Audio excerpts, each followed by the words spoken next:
Sveiki, mano brangieji, šiandien vėl rubrika savaitės horoskopas pagal zodiako ženklus ir horoskopas Avino ženklo atstovams nuo rugpjūčio 14 iki 20 dienos.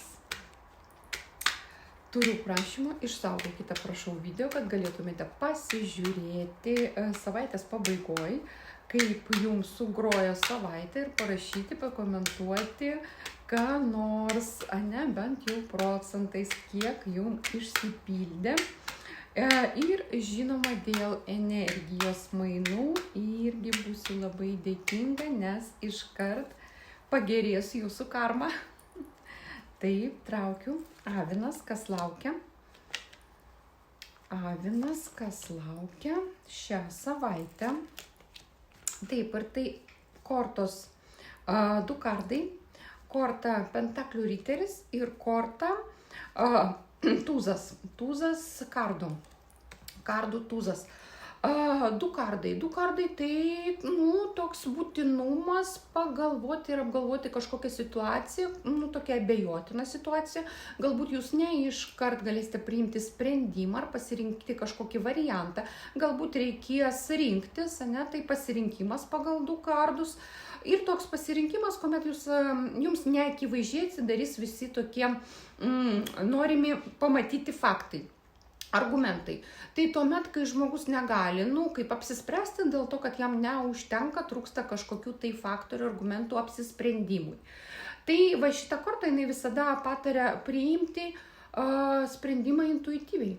Tai va, mano brangus mentalistai, logikai ir visi, kas mėgsta labai racionalumą, racionalų protą ir matyti tą akivaizdžią naudą iš vieno ar kitokio sprendimo, vienokio ar kitokio. Tai prašom, pabandykite, yra jums tokia pamoka bus duota, kad intuityviai rinktis irgi ne tai, kad apsimoka, o tai yra, tarkim, iš mano patirties visą laiką būna pats optimaliausias sprendimo variantas ir pats geriausias, kuris paskui duoda labai gerus vaisius ir rezultatus. Taip, sekanti korta Pentaklių riteris. Pentaklių riteris tai yra apie judėjimą, apie dinamiką, tai yra apie kažkokios finansinės padėties sprendimą.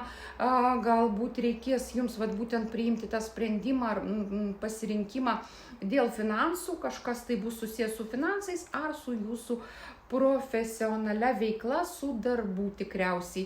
Nes, čia visiškai tokia profesionalaus darbo korta, finansų korta, nieko nesusijusi su asmeniniu gyvenimu ar santykiais.